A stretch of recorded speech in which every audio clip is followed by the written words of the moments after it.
News India के खबरों की इस खास बुलेटिन में और मैं हूं आपके साथ प्रियांशी श्रीवास्तव। तो आइए रुक करते हैं आज की तमाम खबरों की ओर। लाइट कटौती से ग्रामीण परेशान। जी हां, रनिया क्षेत्र के पामाकट का गोपीपुर ग्राम में लाइट कटौती से ग्रामीण बहुत परेशान हैं। खेत में फसलों को नहीं मिल पा रहा पानी और बच्चों को ऑनलाइन क्लासेस करने में हो रही है परेशानी, जिससे परेशान होकर ग्रामीणों ने कई बार बिजली ऑफिस में शिकायत पत्र सौंपा, लेकिन कोई सुनवाई नहीं हुई। देखे रनिया से अमित सिंह की यह रिपोर्ट। ग्राम में खड़ा हूँ जहाँ पर लोग बागों की यह समस्या है कि बिजली आती ही नहीं है। यहाँ पर 18 घंटे की बात हुई है। सरकार भी कहती है कि ज्यादा से ज्यादा बिजली दी जाए, लेकिन ये इस गांव में लाइट आती नहीं। 5-6 घंटे ही लोग बाग बताते हैं इतनी लाइट आती है, जिससे छात्र ऑनलाइन पढ़ाई नहीं कर पाते हैं। लोग बाग किसान अपने खेतों में पानी नहीं लगा पाते हैं, जो कि आवश्यकता है। जिस चीज की लाइट की बहुत आवश्यकता है, लेकिन उनकी पढ़ाई नहीं हो पा रही है। किसान खेत में पानी नहीं लगा पा रहे हैं। आइए आपको स्थानीय लोगों से बातचीत करवाते हैं। जी सर, आपका नाम? अजय श्रीवास्तव। जी सर, क्या समस्या है लाइट की? समस्या सर यही कि यहाँ पे हम लोगों ने कई बार कंप्लेन किया, डेली लाइट खराब रहती है यहाँ की। वहाँ कोई सुनता भी नहीं है। सागर पर रात को और न वहाँ कोई बोलता है कि हमको किसी को भेज रहे हैं। ये कह रहे हैं ठीक है, देखते हैं, ठीक करवा देंगे। और एक और कंप्लेन है लोग बागों की कि यहाँ पर जर्जर तार हैं, जिससे लोगों को तार नहीं बदले गए। अब क्यों नहीं बदले गए? कार्रवाई की या नहीं की? सर, आपका नाम? विनोद सिंह नाम है। सागर प्रसाद जी को हमने कंप्लेन लिख के दी और मनीष कनौजिया, ये दोनों आदमी को दिया, लिखित में दिया गया है। और ये कहते हैं बदल जाएगी। आज 15 दिन हो गए हैं, धान ऐसे सूख रहे हैं और 20 बार 25 बार बत्ती आती है। जब रात में साथ में जाओ लैंडमैन के, तब बत्ती ठीक होती है। नहीं कहते हैं, फोन ही नहीं उठाते हैं सागर प्रसाद जी और मनीष कनौजिया। सागर प्रसाद जी और मनीष कन्नौजिया जी। बताया बाइकों की हुई टक्कर, एक की हालत गंभीर। जी हां, यूपी के जौनपुर जिले के खेतासराय थाना क्षेत्र के अंतर्गत खुदौली गांव में सर्वोदय इंटर कॉलेज खुदौली के पास दो बाइकों की आपस में टक्कर हो जाने से दोनों बाइक सवार बुरी तरह से घायल हो गए हैं। जानकारी के अनुसार खुटहन की तरफ से अभिषेक सिंह निवासी खुदौली से आ रहे थे, तो दूसरी तरफ से खेतासराय से अब्दुल गफ्फार निवासी मुड़ैला की आमने सामने टक्कर हो गई। टक्कर इतना जोरदार था कि दोनों बुरी तरह से घायल हो गए। ग्रामीणों की सहायता से दोनों को नजदीकी स्वास्थ्य केंद्र सोंधी लाया गया, जहां एक की हालत को गंभीर देखते हुए डॉक्टर ने जिला अस्पताल रेफर कर दिया, दूसरे का इलाज जारी है। देखें खेतासराय से राकेश कुमार शर्मा की यह रिपोर्ट।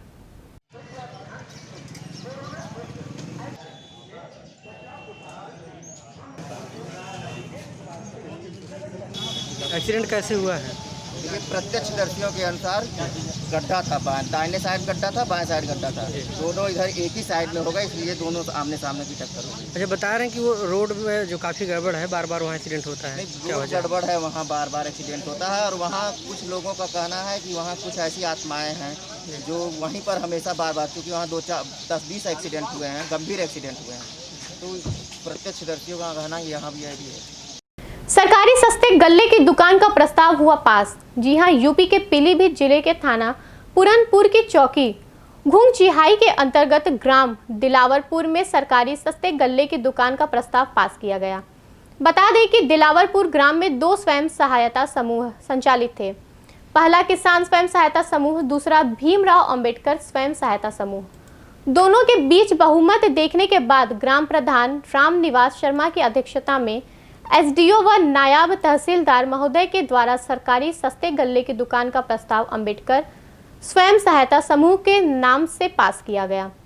आपको बता दें कि डॉक्टर भीमराव अंबेडकर स्वयं सहायता समूह की ओर से दावेदार रामदयाल पुत्र मूलाराम को कुल 547 वोट मिले और किसान स्वयं सहायता समूह की ओर से दावेदार नरेश कुमार पुत्र नंदलाल को कुल 529 वोट मिले। इस प्रकार रामदयाल ने नरेश को 18 वोटों से शिकस्त दी और सरकारी सस्ते गल्ले की दुकान अपने पोल में कर ली।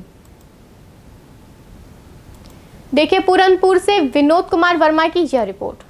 ग्राम पंचायत में पूर्व कोटेदार कालिका प्रसाद के मृत होने के कारण उचित दर विक्रेता की दुकान रिक्त थी, जिसके द्वारा गांव में 2 समूह संचालित थे।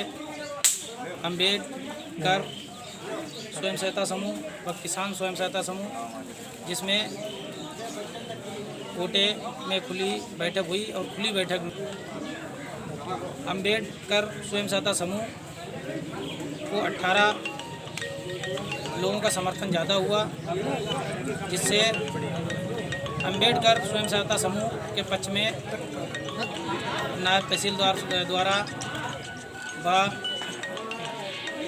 एडीओ, आईएसबी और ग्राम पंचायत सचिव द्वारा प्रस्ताव पास किया गया। नमस्कार। सावधानी के साथ मनाया जन्मदिन। जी हां, यूपी के पीलीभीत जिले के थाना मंधोडाटा के चौकी खासपुर जमुनिया में हर्षोल्लास से मनाया गया जन्मदिन।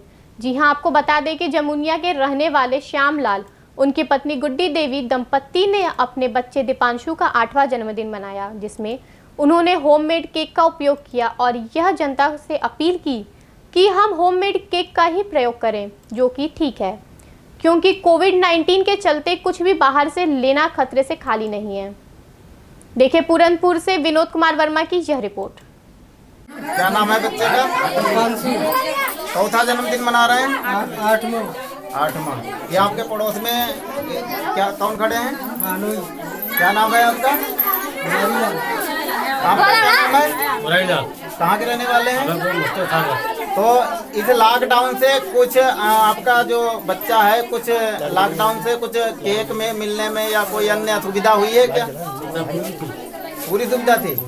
यानी कि आप पहले लॉकडाउन से पहले जन्मदिन मनाते थे, वैसे ही आज मना रहे हैं, कोई दिक्कत नहीं आ रही है। आप बच्चे की कौन है? आपका क्या नाम है? कौन सा जन्मदिन मना रहे हैं? चौथा है? 8वां जन्मदिन। क्या कहना चाहेंगे बच्चे के बारे में? अच्छा बने रहा है बच्चा,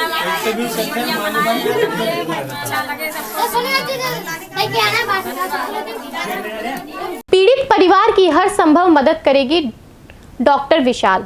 जी हां, यूपी के बदायूं जिले में बिसौली थाना क्षेत्र के गांव धनुपुरा में 4 सितंबर को एक विशेष समुदाय के लोगों द्वारा हिंदू युवक की बड़ी बेरहमी से पिटाई कर दी।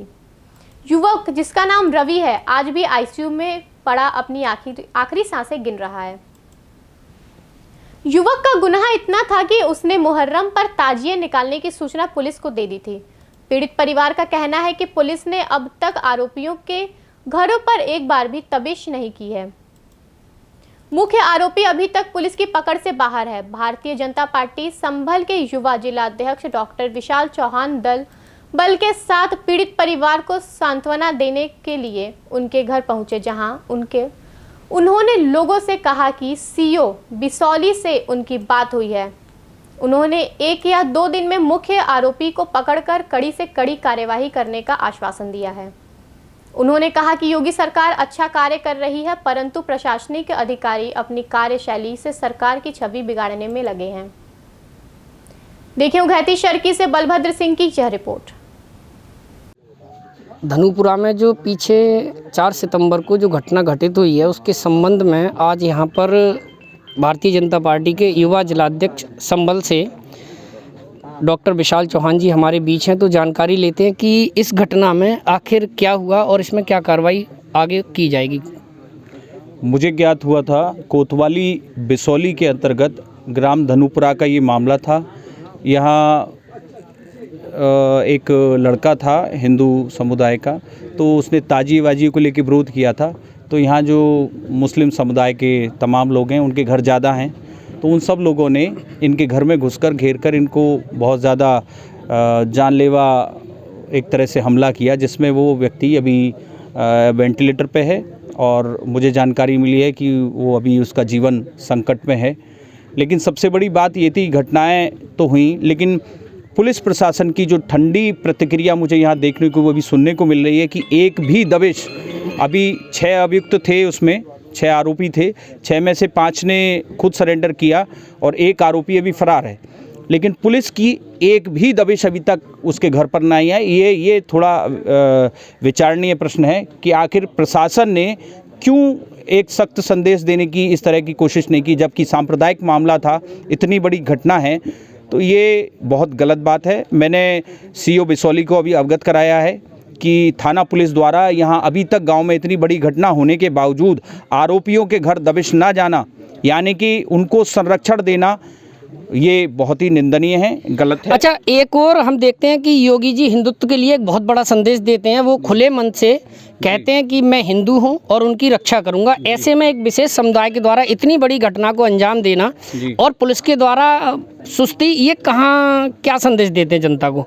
देखिए, योगी जी ने, ये योगी जी का सिर्फ संदेश ही नहीं है, योगी जी की कार्यशैली भी है और वो कर रहे हैं निश्चित रूप से।